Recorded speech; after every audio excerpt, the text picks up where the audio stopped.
करने वाला है वो है विटामिन डी। पीछे जो देखे थे vitamin B, C, vitamin A, ये सब देख लिया। अब आया विटामिन डी। तो विटामिन डी हमारे शरीर में अस्थियों मतलब हड्डी और दांतों के लिए कैल्शियम का उपयोग करने में सहायक करती है। इसका मतलब समझिए, जो विटामिन डी जो होते हैं वो हमारे हड्डियां जो है कमज़ोर जो होते हैं उसमें कैल्शियम की पूर्ति करके उसको मजबूत बनाने में काम करती है।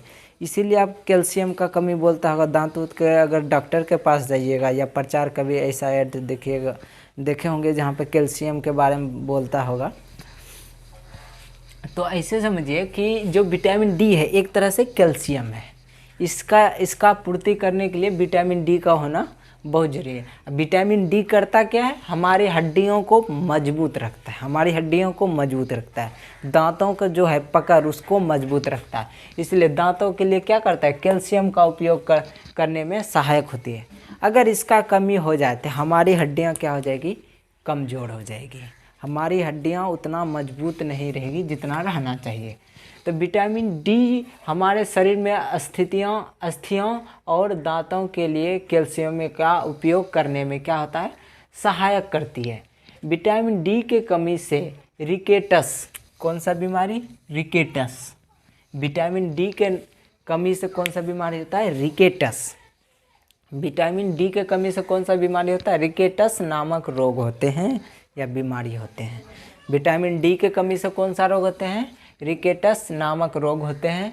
इसके लक्षण क्या हो सकते हैं, इसके लक्षण ये हो सकते हैं जैसे आपकी हड्डियां हो वो मुलायम होकर यानी कमज़ोर होकर वो मुड़ जाएगी, ठीक है, या वो हड्डियां जो मुलायम होकर मुड़ जाती है, जो तुरंत मचक जाता है, उस समय क्या है, हालांकि मचकना तो अलग चीज़ है, लेकिन कैल्शियम जो इसके लक्षण हड्डियां मुलायम होकर मुड़ जाना, ये क्या चीज़ का कमी है, विटामिन डी का। जैसे कि हाथ मेरा ऐसे है, लेकिन अगर विटामिन डी का कमी जो हुआ तो ये हाथ हल्का जैसे ऐसे करके है, तो यहाँ से ये जो हड्डी है ना ये भी थोड़ा लूज हो जाएगा। जैसे ये है, मान लीजिए ये पूरा स्ट्रेट है, ये हड्डी है या ये हिस्स है, तो ये अगर विटामिन डी का कमी होगा, ये हड्डी है धीरे धीरे कमज़ोर होकर क्या हो जाएगा, लूज हो जाएगा, ठीक है, लूज हो जाएगा। तो यही किसे क्या कहते हैं, रिकेटस बीमारी, जिसमें हड्डियाँ क्या हो जाती है, लूज हो जाती है। जिसको ऐसे रहना चाहिए वो दूसरे ढांचा में बदल जाती है, मूड कमज़ोर होकर एकदम लूज हो जाते हैं, उसे रिकेटस नामक बीमारी। उसके लक्षण हुए, विटामिन डी के क्या हुए, लक्षण हुए।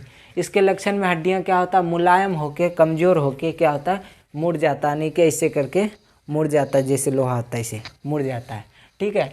तो कैल्शियम का कमी से क्या होता है, हड्डियाँ कमज़ोर होता है। तो कैल्शियम के कमी से क्या होता है, हड्डियाँ कमज़ोर होता है। अब कैल्शियम किससे मिलेगा, विटामिन डी से। और विटामिन डी में ऐसा मुख्य स्रोत ऐसा क्या है, मतलब विटामिन डी जो हम लेंगे तो ऐसा कौन सा खाना खाएंगे जिसमें हमें विटामिन डी की प्राप्ति होगी। तो उसके लिए है विटामिन डी के मुख्य स्रोत जो है दूध। विटामिन डी के लिए बहुत ही फायदेमंद होता है, उसमें बहुत सारा कैल्शियम रहता है, ठीक है। इसीलिए लिखा है कैल्शियम दूध से प्राप्त होता है। और भी होते हैं जैसे फास्फोरस एवं कैल्शियम मछली, अंडा इत्यादि से भी मिलता है। लेकिन विटामिन डी का जो मुख्य स्रोत है दूध, मक्खन, कलेजा, मछली, अंडा, ये सभी खाने से कौन सा होता है, विटामिन डी की प्राप्ति होती है। और विटामिन डी क्या करती है, हमारी हड्डियों को मजबूत करती है। और सबसे अगर बेस्ट माना जाए तो कैल्शियम के लिए दूध हमारे लिए बहुत ही फायदेमंद होगा। इसीलिए बचपन में बोलते हैं कि दूध पिया करो।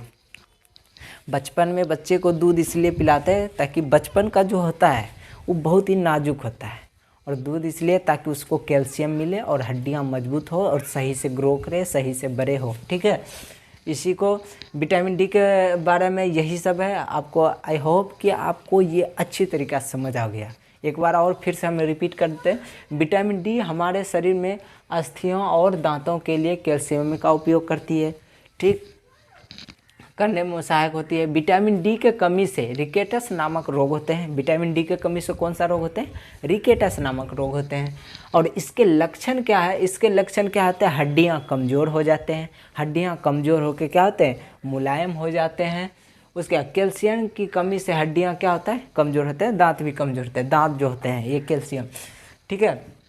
विटामिन डी के मुख्य स्रोत, विटामिन डी के मुख्य स्रोत आखिर ऐसा कौन सा खाना जाए जिसमें कि हम विटामिन डी मिले, तो वो है दूध है, मक्खन है, कलेजा है, मछली है, अंडा है, और भी हो सकते हैं। ठीक है, तो कैल्शियम सबसे ज़्यादा दूध से प्राप्ति होती है। सबसे अच्छा स्रोत क्या है कैल्शियम का? सस्ता में दूध से प्राप्ति होता है, दूध सबसे अच्छा है। फास्फोरस एवं कैल्शियम ये दोनों का प्राप्ति किससे? मछली, अंडा इत्यादि से भी मिलते हैं।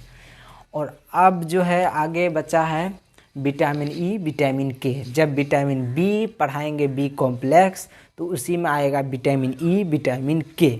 इस तीनों को लेकर चलेंगे एक साथ।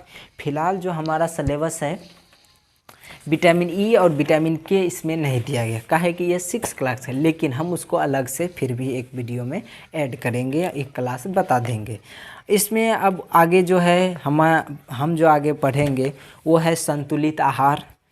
संतुलित आहार के बारे में, कुपोषण, और जो है कुपोषण क्या होता है, संतुलित आहार क्या होता है, क्वाइशियोर्कर नामक रोग क्या होता है, यही सब रोग के बारे में हम पढ़ेंगे। ये देख सकते हैं, इसी सब के बारे में हम आगे की क्लास में पढ़ेंगे। ये क्लास 6 का है, लेकिन बेसिक नॉलेज के लिए सभी के लिए अच्छा है, क्योंकि ये बहुत ही कंपटीशन लेवल के फ़ायदेमंद होता है। ये बुक है बिहार बोर्ड NCERT का बुक है, और हम इस पूरा ख़त्म करके क्वेश्चन भी बताएंगे। तो फिलहाल आज के लिए इतना ही। कल जो हम बताने वाले हैं वो बताएंगे आपको किसमें कौन सा बीमारी किसमें होता है, क्या चीज़ खाना चाहिए, क्या नहीं खाना चाहिए। आई होप कि आपको ये बहुत अच्छे तरीके से समझ आया। आज के लिए बस इतना ही। अगर आपको वीडियो अच्छी लगी हो तो एक तो लाइक बनता है, और अगर आप नए हैं तो सब्सक्राइब कर लें और दोस्तों के साथ शेयर करें। Thank you.